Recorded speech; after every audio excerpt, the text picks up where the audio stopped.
We may be at the end of the year, but you would never know that if you judge this past week by its political activity. It was simply unrelenting. We saw Julius Malema back in court for the resumption of his criminal trial, the SACP once again promising to walk away from the ANC, a state visit from Angola, and the first series of G20 meetings. Oh, and how could we forget the furor around the Basic Education Laws Amendment Act, otherwise known as the Bella Act. So, with all that said, let's start here. The week kicked off with the ANC's National Working Committee demanding answers from its Gauteng Provincial Executive. The PEC was at the helm when the party suffered a significant drop in electoral support in the 29 May elections. The ANC garnered just 34% of the vote in Gauteng. That's nearly 16% shy of the 50% support it received in 2019. There was some talk of possible disbandment, but instead of the anticipated reckoning, the NWC chose to kick the can further down the road instead. Its National Executive Committee will meet early next year to decide on the way forward. No structure is disbanded. All matters will be considered. And the final decision, like we explained to you, will be taken January next year. According to the ANC Secretary-General Fikile Mbalula, the Gauteng PEC, much like their counterparts in KZN who met with the NWC last week, pointed to some factors outside its control which contributed to the dismal results. The nature of the issues that they presented, I think it's an impact of external objective factors on them, the state of the economy, etc., and so on. Remember, this analysis, as much as it is what they do and giving an account as it is expected from the structure, at the end of the day, we have met with the structures. We have engaged with the structures. We know organizationally what is happening in Gauteng. And we will share that perspective with you, like I said last time, once the NEC have met and discussed the issues. Niyaba Sabana.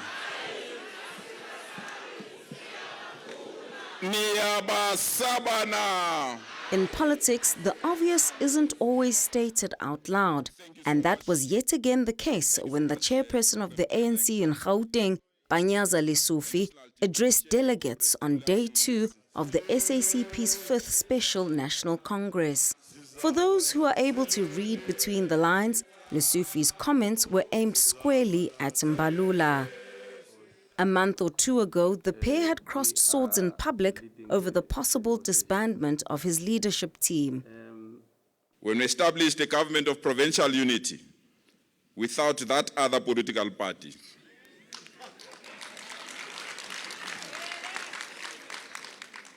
we were attacked and insulted, but the South African Communist Party stood with us.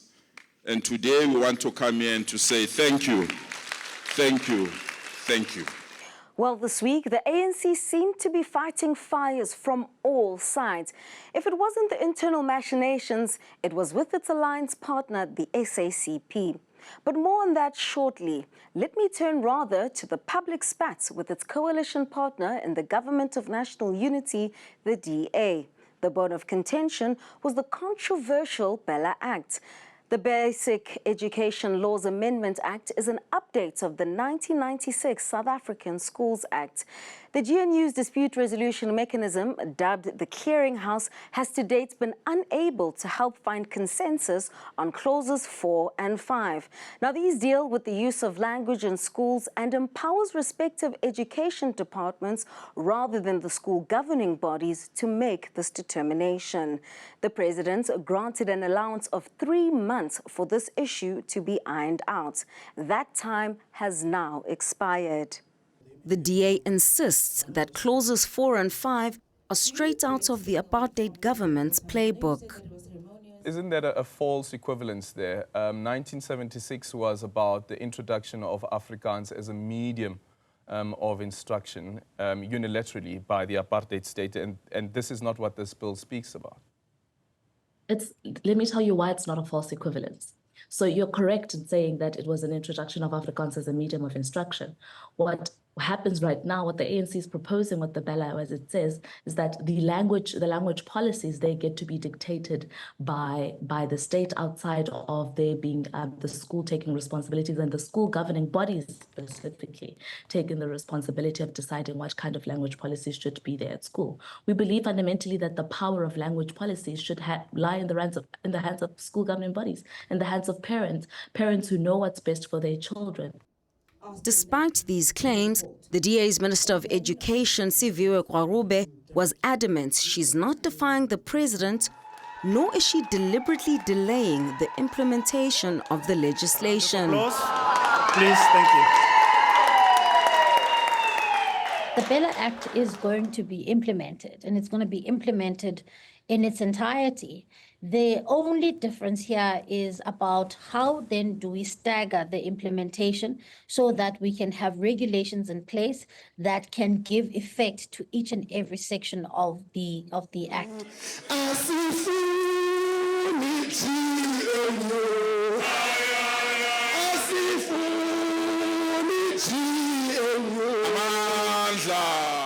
Has this fight over the implementation of the Bella Act really tested the unity of the GNU?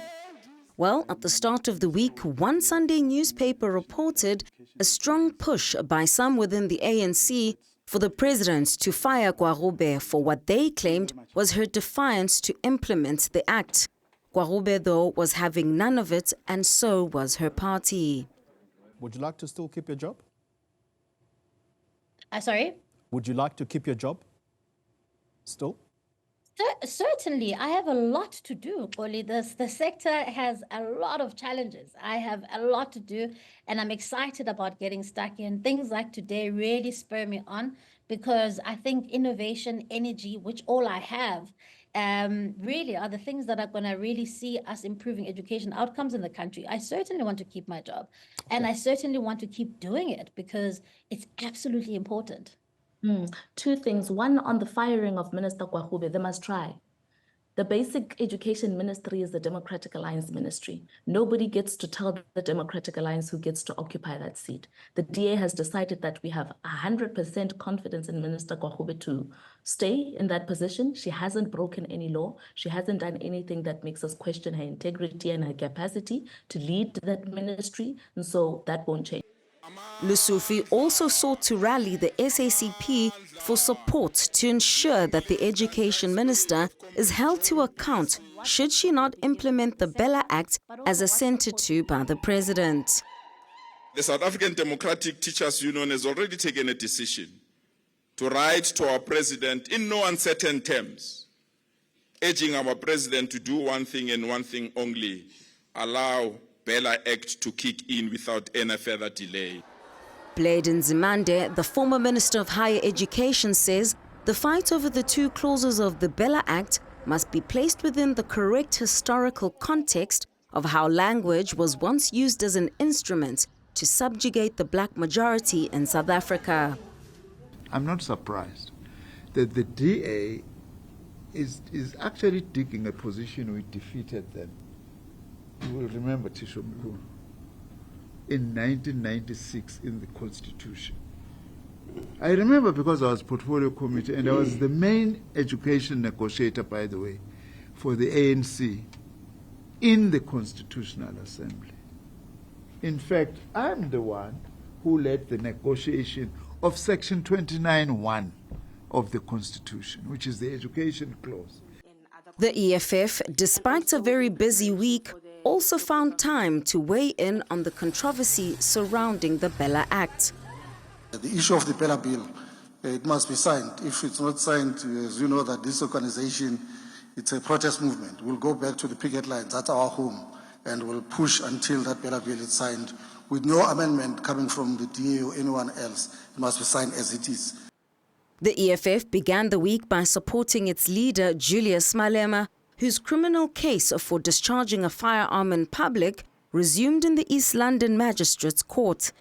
It then went on to kick off its three-day elective conference, commonly known as the National People's Assembly, on Thursday. There was, however, one person who was conspicuously absent from it all this week, and that was President Cyril Ramaphosa. He said nothing about the furor surrounding his Minister of Education and was again nowhere to be seen when it came time for the fraternal messages of support from the alliance partners at the SACP's 5th Special National Congress. Was our first citizen that busy with country duty with all the state visits he hosted this week? Or was this a snub of the communists and its seeming unending criticism of his government of national unity?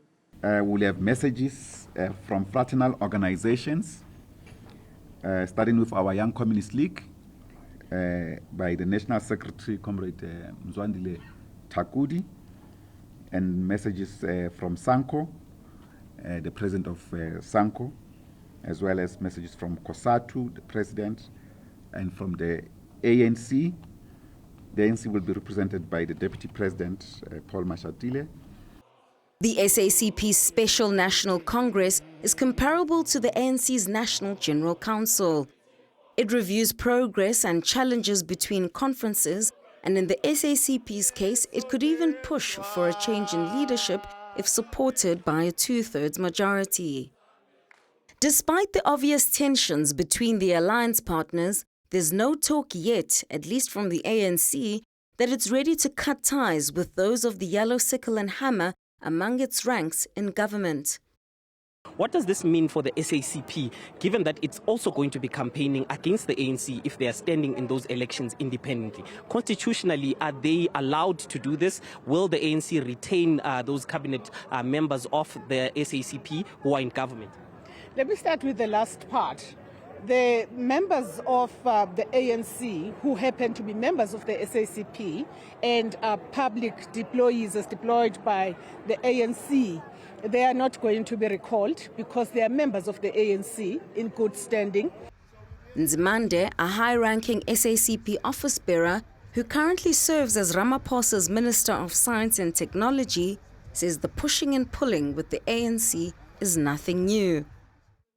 He points to the last 30 years of democracy and adds that there have been many times where the two held diametrically opposed views on policies such as the RDP, GEAR and Eskisa, to name but a few. Even BEE, the fact that today we are talking about triple BE is because as the party were insisting that this thing we are calling BE is only benefiting a tiny majority minority of black people. That's how the concept actually came about. Now, that still is part of our own story of 30 years of South Africa's democracy. That's why we have consistently. So the point I'm making is that we have a difference. But right through at that time, there were communists who were serving in government. We never said, because we disagree with GEAR, then pull out. When Deputy President Paul Mashatile eventually took to the podium on Friday to deliver the ANC's fraternal message of support, he sought to calm tensions by calling for unity in the alliance. Comrades, let me say that the formation of the GNU was not our ideal scenario when we took the decision. We have decided, though, at the moment that we will try and use it to try to assist us to continue to advance the struggle to achieve a national democratic society as envisioned in the Freedom Charter. When we return, we'll cast our eyes beyond the horizon and look at the affirming endorsement of South Africa's G20 presidency from UN Secretary-General Antonio Guterres. He visited our shores this week and pledged his solidarity. We'll also dive a little deeper in search of answers on why exactly the president couldn't squeeze that pesky alliance partner, the SACP, into his diary and grace their 5th National Congress with his presence. Was he really that busy, or was he simply avoiding a potential cold shoulder?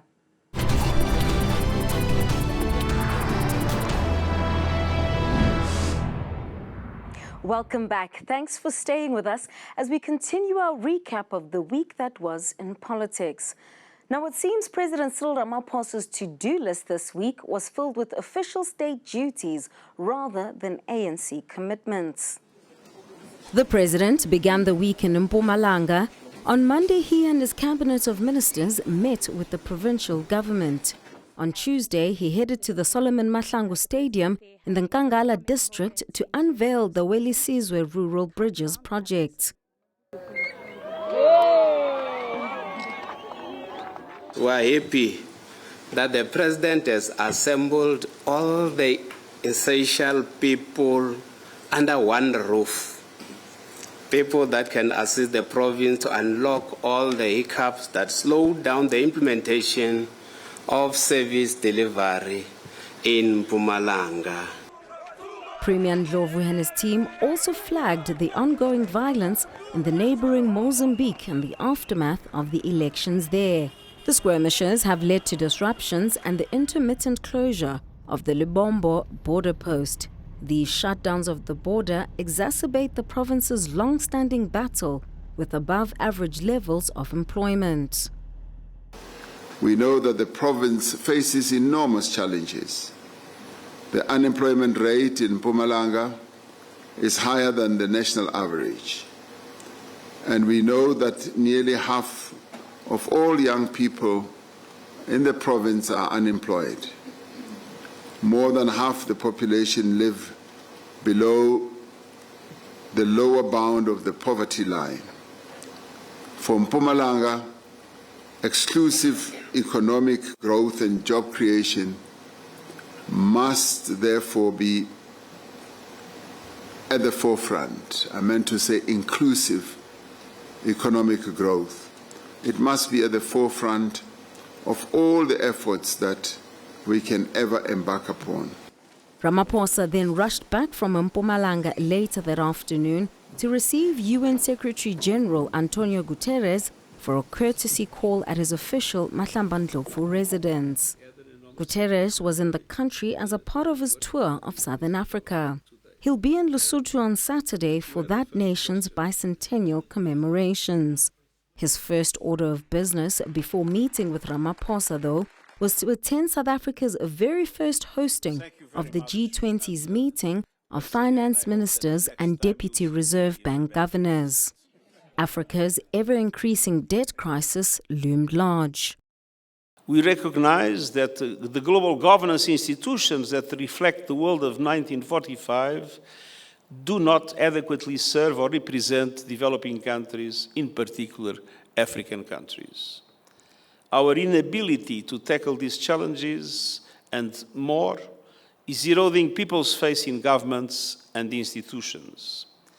And so the message is clear: our institutions need an update. South Africa's Finance Minister Enoch Godongwana explained that they're not alarmed by US President-elect Donald Trump's threats to punish BRICS nations if they drop the US dollar for international trade. There's never been a debate about de-dollarization in the G20. Never a debate about de-dollarization in BRICS. Where does this thing come from? It's wrong.